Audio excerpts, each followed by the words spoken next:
നമ്മൾ അടുത്തൊരു പയ്യനുണ്ട്, ഇച്ചിരി പ്രശ്നക്കാരൻ ചെറുക്കനാ, ഇച്ചിരി തരികട പരിപാടിയാക്കി കുഞ്ഞ് എന്നാ പുടുക്കടിച്ചോണ്ട് പോകുന്നവനാ. അവനും കാണും ഈ വീഡിയോ. അവനെ കുറിച്ച് നല്ല മതിപ്പുള്ളവനാ. ഇവൻ നോമ്പ് മുറിക്കാൻ എന്നെ വിളിച്ചു. അപ്പം ഇവനായതുകൊണ്ട് എനിക്കൊരു ഞാൻ പിന്നെ വരാളിയാ വരാടാ എന്ന് പറഞ്ഞു. ഞാൻ പോണോന്ന് ഇരുന്നല്ല, പക്ഷെ മറ്റ് സാഹചര്യങ്ങൾ കൊണ്ട് എനിക്ക് അവിടെ എത്തിച്ചേരേണ്ടതായിട്ട് വന്നു. നമ്മളെ ആ പാട്ടൊക്കെ കണ്ടായിരുന്നോട്ടെ നമ്മളെ. അത് ബ്രോ നോമ്പ് കഴിഞ്ഞിട്ട് കാണാമെന്ന് മനസ്സിലായില്ല. നോമ്പ് കഴിഞ്ഞിട്ട് കാണാം, ശരി ഫൈൻ. അപ്പം നമുക്ക് കഴിക്കാനായിട്ട് ബിരിയാണി ഒക്കെ ഉണ്ടായിരുന്നു കേട്ടോ. പക്ഷെ ഇവൻ കഴിക്കുന്നത്, ഇവന്റെ ഉമ്മ അവരൊക്കെ കഴിക്കുന്നത് കഞ്ഞിയാണ്. എനിക്കത് അത്ഭുതമായിട്ട് തോന്നി. അപ്പൊ ഞാൻ ചോദിച്ചതാ ഇത് കഴിയടാ. അത് ബ്രോ നിങ്ങൾ കഴിക്കി, നമ്മള് ഇങ്ങനെ ഇതാണ് ഇതിന്റെ ശരി, ഞാൻ കഞ്ഞി കുടിച്ചോളാന്ന് പറഞ്ഞിട്ട് പച്ചക്കഞ്ഞി അതാണ് അവൻ കഴിച്ചത്. അപ്പൊ ഞാൻ ആലോചിക്കുക, അവനെ ഞാൻ ഒരു വ്യക്തിയെ അവന്റെ വ്യക്തിപരമായ ജീവിതത്തിൽ അവൻ ചെയ്ത ചില കാര്യങ്ങൾ പോലും ഈ ഒരു മാസത്തിൽ അവൻ വളരെ നീറ്റായിട്ട് അവനെ കൊണ്ട് അത് പറ്റുന്നുണ്ടെന്നുണ്ടെങ്കിൽ എനിക്കും എടുക്കണം ഒരു ദിവസം നോമ്പ്. പക്ഷെ ഞാൻ ഇതിനു മുമ്പ് നോമ്പൊന്നും എടുത്തിട്ടില്ല. പക്ഷെ അവൻ ഈ മാറ്റം വളരെ എന്താ പറയുന്നത്, നയം ലയം, വളരെ എന്താ പറയുന്ന ആർഭാടങ്ങളൊന്നും ഇല്ലാത്ത ഒരു ജീവിതം. കിടക്കുന്ന തറയിലാണ് അവന് കട്ടിലുണ്ടായിട്ടും. അപ്പൊ അത് എന്നെ വല്ലാതെ, എനിക്ക് വല്ലാത്ത ഒരു ഇതുണ്ടായി. ലയം, താളം, മധുരം. ഇത് നമ്മുടെ പ്രിയപ്പെട്ട വിക്കി തഗ്. ഇൻസ്റ്റാഗ്രാമിലൊക്കെ യുവാക്കളുടെ മനം കവരുന്ന ഭയങ്കര രസികനായ ആളാണ് അദ്ദേഹം. തൻ്റെ കൂട്ടുകാരനെ കുറിച്ച് ആദ്യം പറഞ്ഞ വർത്താനം കേട്ടപ്പം ഒരു നിമിഷം നമ്മളൊക്കെ ഒന്ന് ചിരിച്ചു കാണുമല്ലേ. പക്ഷേ രണ്ടാമത് പറഞ്ഞത് കേട്ടപ്പോൾ ഒരു അല്പസമയത്തെങ്കിലും നിങ്ങളുടെ ഹൃദയം ഒന്ന് നിശ്ചലമായി കാണും. നിങ്ങൾ കാതൊന്ന് കൂർപ്പിച്ച് കാണും. നിങ്ങളുടെ ഹൃദയത്തിലൂടെ എന്തോ ഒരു വൈദ്യുത തരംഗം ഇങ്ങനെ കടന്നുപോയി കാണുമല്ലേ. മനുഷ്യരുടെ മാറ്റം സ്വയമേ മാറുന്നു എന്ന് മാത്രമല്ല, അവരുടെ മാറ്റം കണ്ടിട്ട് മറ്റുള്ള മനുഷ്യരുടെ മനസ്സിൽ പോലും പരിവർത്തനം ഉണ്ടാകുകയാണ്. അവർ കണ്ണ് നിറഞ്ഞു പോവുകയാണ്. ഇത് കണ്ടപ്പോൾ എനിക്ക് വല്ലാത്ത സന്തോഷമുണ്ടായി. ഞാനിപ്പോൾ ഇതിവിടെ പങ്കുവച്ചതേ, ഒരു സാധാരണക്കാരനായ ഒരു അറിവുമില്ലാത്തൊരു ചെറുപ്പക്കാരൻ അവൻ്റെ ജീവിതത്തിലുണ്ടായ മാറ്റം കണ്ട് മറ്റൊരുത്തൻ്റെ മനസ്സിൽ അതിന് സ്വാധീനം ചെലുത്താൻ കഴിയുന്നുണ്ട് എങ്കിൽ നമ്മൾ മനസ്സിലാക്കേണ്ടത് പോസിറ്റീവ് പോലെ തന്നെയാണ് നെഗറ്റീവ്. നമ്മൾ ഓരോ വ്യക്തിയും ഒരു ദർശനത്തിൻ്റെ പ്രതിനിധികളാണ്. കഴിഞ്ഞ ദിവസം പങ്കുവച്ച വീഡിയോയുമായി ബന്ധപ്പെട്ട് പലർക്കും പലതരത്തിലുള്ള അഭിപ്രായങ്ങൾ ഉണ്ടായിട്ടുണ്ടായി. എന്തിനാണ് ഇതൊക്കെ പറയുന്നത്?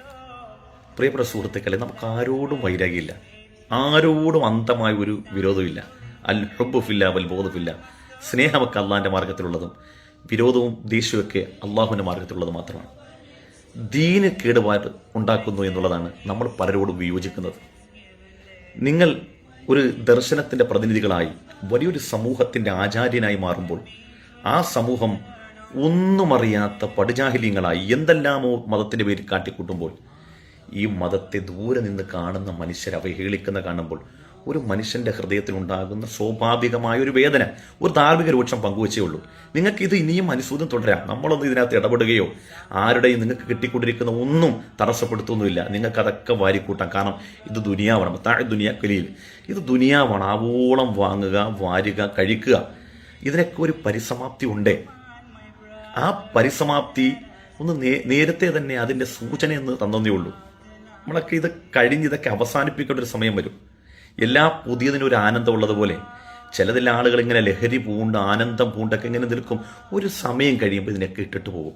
അപ്പോൾ നമുക്ക് നമ്മുടെ ഭൂതകാലത്തെ ഓർത്ത് വലിയ സങ്കടവും വരും. കാരണം അള്ളാഹുവിൻ്റെ ദീനിന് വേണ്ടി ചെലവഴിക്കേണ്ട, പടച്ചവന് വേണ്ടി ചെലവഴിക്കേണ്ട സമയങ്ങളെ പല കബളിപ്പിക്കലുകളും പല പ്രകടന പരതകളിലുമായി നമ്മുടെ ജീവിതം വിനിയോഗിച്ചു വന്നൊരു സങ്കടം വരും. നമ്മുടെ ഹാജയും ലക്ഷക്കണക്കിന് വരുന്ന സ്വാത്വികരായ പ്രബോധകരും നടന്നു പോയ മണൽത്തിട്ടയാണത്. അവർ സ്വർഗത്തിൻ്റെ അനുഭൂതിയും നരകത്തിൻ്റെ തീക്ഷ്ണതയൊന്നും പറഞ്ഞിട്ടൊന്നുമല്ല ഈ കാണുന്ന വലിയ പാരാവാരങ്ങൾക്ക് പരിവർത്തനം ഉണ്ടായി. ഒറ്റ ദിവസം തന്നെ ലക്ഷക്കണക്കിന് മനുഷ്യന്മാർ ഹാജയിൽ പരിവർത്തനപ്പെട്ടില്ലേ. നോക്കൂ നിങ്ങൾ, മലയാള സാഹിത്യകൃതിയിൽ സുകുമാർ അഴീക്കോടാണ് ആ ഏറ്റവും കൂടുതൽ സർക്കുലേഷനുള്ള പുസ്തകത്തിന് അവതാരിക എഴുതിയത്. അതിൽ ഖ എന്ന അക്ഷരത്തെ ആദ്യം എഴുതിയത് ഹാജ എന്ന പേരാണ്. എങ്ങനെയാണ് ആ നാമം അവിടെ ഉല്ലേഖനം ചെയ്യപ്പെടുന്നത്? തൻ്റെ ജീവിതത്തിൻ്റെ മൂല്യമുള്ള ഇടപെടലുകളും സമൂഹത്തോടുള്ള പ്രതിബദ്ധതയും കടപ്പാടും അങ്ങേയറ്റം പടച്ചവനോടുള്ള വിധേയത്വവും അതിൽ നിന്നുണ്ടാകുന്ന ആത്മാർത്ഥമായ അർപ്പണബോധവും കൊണ്ട് മനുഷ്യ സമൂഹത്തിൽ എന്നും ഇടം പിടിക്കുകയാണ്.